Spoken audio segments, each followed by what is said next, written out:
celebro esta jornada llevada adelante por Iniciativa Integridad, la cual confío, en la cual todos vamos a ser altamente bendecidos.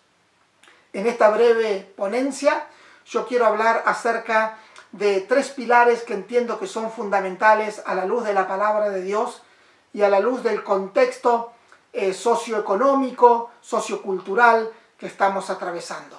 Prepararse, involucrarse y no doblegarse.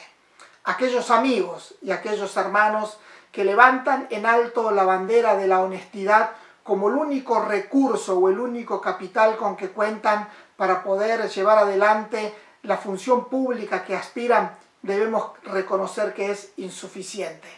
Vivimos tiempos altamente complejos, en donde se necesita que la persona pueda prepararse, formarse, capacitarse, para luego en la función pública administrar con mucha responsabilidad y eficiencia los recursos que son de todos. Hay personas que francamente son muy honestas, que son íntegras, pero que no se han preparado. Y luego eso se ve en el campo o se ve cuando llevan adelante la tarea de la función pública. Zygmunt Bauman, él logró resumir en una frase el concepto de sus días. Él escribió La verdad líquida, donde todo es movible, en donde no hay nada consolidado, nada sólido, y creo que más que nada se aplica ese concepto a la vida en la cual nosotros estamos viviendo. Necesitamos entonces realmente prepararnos. Cuando vamos a la palabra de Dios, nos encontramos que Dios le da la ley, la Torá, para que la nación de Israel pudiera regir su vida religiosa, política y social en función a la legislación vigente de aquel entonces. Y allí se habla de democracia, ¿sí? Porque Dios le dice que podían elegir entre el pueblo varones de virtud. Varones de virtud es meritocracia, ¿sí? Entonces podían elegir, es democracia, yo puedo elegir, pero esas personas que se iban a elegir tenían que ser altamente distintivas en sus méritos. Varones de virtud, que aborrezcan la avaricia y que puedan reconocer que estaban llevando una función delegada por Dios y delegada por el pueblo para poder hacerla realmente de una manera con excelencia. La meritocracia ha puesto en relieve a todas aquellas personas que realmente se encuentran capacitadas y que por sus méritos uno puede asignarles cierta labor en la función pública. Ha venido como en cierta manera a desplazar, si se quiere, al método de la aristocracia o al sistema de gobierno aristocrático, en donde un papá le transfería a su hijo o a su nieto simplemente por formar parte de una élite o de una clase o de una casta, una función. Pero acá cuando nosotros nos encontramos que Dios bendice a todas aquellas personas que se esfuerzan y que se preparan, uno puede de una manera inteligente y de una manera simple apostar a ellos por sus méritos.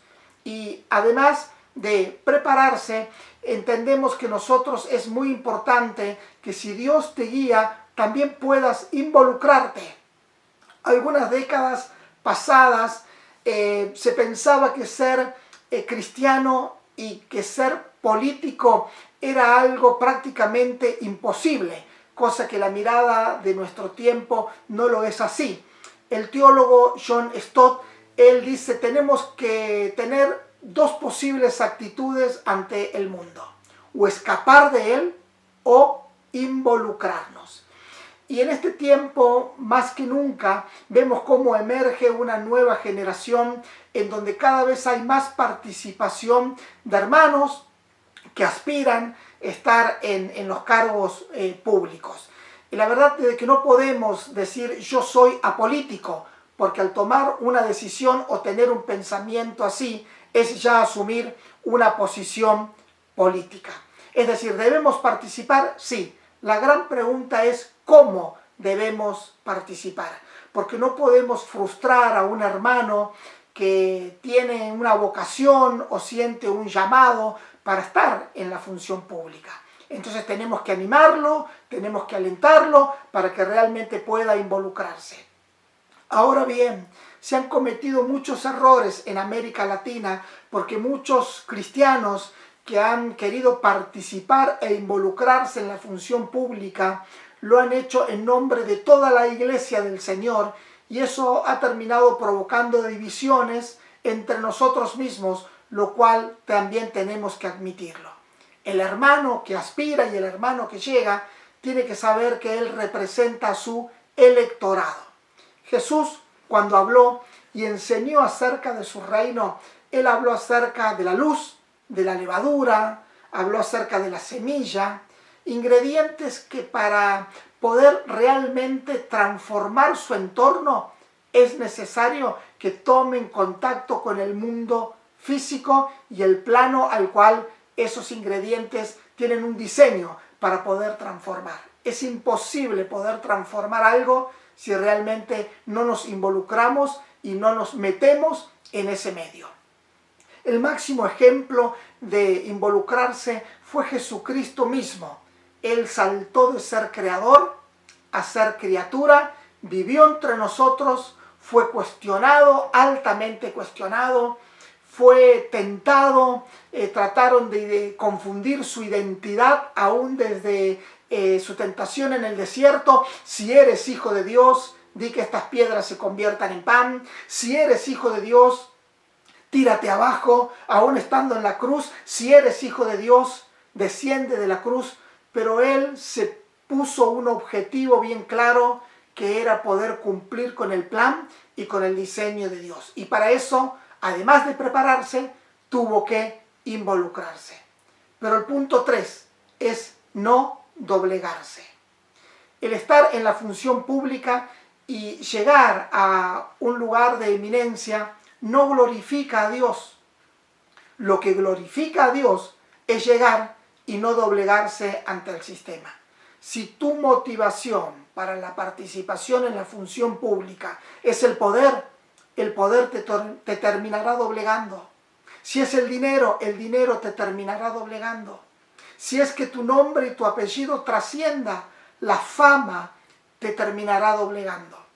Pero si tu motivación es poder estar en la función pública para poder servir mejor a la generación de tus días, y Jesucristo es el Señor, serás aprobado por Dios, llegarás alto, y aunque quizás nunca más seas reelecto por distintas razones, tu nombre habrá dejado una marca y tu trayectoria quedará implantada como que no te has doblegado ante el sistema en el cual hoy es rígido y muchas veces muy difícil de permear.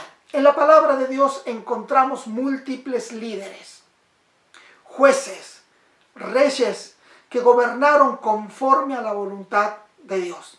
También hubo profetas que pudieron dar un mensaje altamente inspirador en tiempos inminentemente políticos y también aún en tiempos bélicos, como Natán, como Samuel, como Elías, como Eliseo.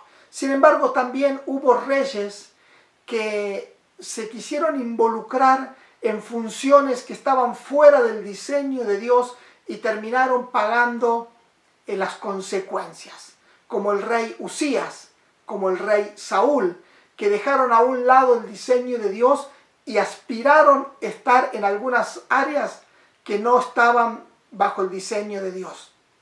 Encontramos a Salomón, que también llegó por la voluntad de Dios, pero ante un determinado periodo de su vida y de su reinado, él perdió la visión y tuvo que pagar altas consecuencias. Pero en la Biblia queda registrado hombres que se prepararon, hombres que se involucraron y hombres que no se doblegaron ante el sistema. Mardoqueo no se humillaba ni se arrodillaba ante el perverso Amán. Él había confesado que era judío y hubo un decreto del rey de que iban a matar a todo el pueblo de Dios. Sin embargo, Dios revirtió toda esa situación y hubo un milagro. Nos encontramos también con Sadrach, Mesach y Abednego, que no se doblegaron para postrarse ante la imagen que Nabucodonosor había hecho. Y esa frase tan conocida, ese versículo tan conocido: oh rey Nabucodonosor, el Dios a quien nosotros servimos puede librarnos de tus manos, porque no nos humillaremos ante esa estatua. Y si no nos libra, tampoco nos postraremos ante tus ídolos. También nos encontramos con la reina Esther, que ella dijo: entraré a ver al rey aunque no fuera conforme a la ley, y si perezco, que perezca. Daniel no se doblegó ante el decreto del rey de que era prohibido orar o pedir, hacer alguna petición que no sea al rey Nabucodonosor. Nehemías no se doblegó ante la furia de Sanbalat y Tobías y Gesem el árabe. Juan y Pedro no se doblegaron ante el sistema religioso y el poder político de sus días, con todo el poder que tenía el Sanedrín, y ellos dijeron: no podemos dejar de decir lo que hemos visto y lo que hemos oído. Jesucristo, Él tuvo palabras de amor y de misericordia para todos los hombres. Perdonó a un rico muy rico, llamado Zaqueo, a un pobre muy pobre, llamado Bartimeo, en la misma ciudad. Él también, sin embargo, trajo palabras condenatorias para Tiro y para Sidón, para Betsaida, para Capernaum, para Corazín y para Jerusalén. Y no fue obsecuente con el poder político de sus días. Mandó a decirle a Herodes que era una zorra y condenó por igual a fariseos y a saduceos y a los religiosos de su época. A Jesús se le da ese nombre: Rey de Reyes y Señor de Señores. Un nombre que es altamente o netamente un título de gobierno. Desde el principio de su ministerio hasta el fin de sus días pasó momentos muy complejos, muy difíciles, pero no se doblegó jamás. Prepararse, involucrarse y no doblegarse. Como pastores de la Iglesia de Jesucristo, anhelamos que miles de cristianos en este tiempo puedan prepararse, si el Señor los guía a involucrarse, pero oramos a Dios para que les dé ese carácter, ese temple, esa pasión por Jesucristo nuestro Señor, para no doblegarse ante la hora de la dificultad. Nuestra responsabilidad es orar, es interceder por ustedes, es acompañarlos, es ser su consejero, pero ustedes tienen que saber que en la función pública también son columna y baluarte de la verdad. Que Dios les bendiga en gran manera.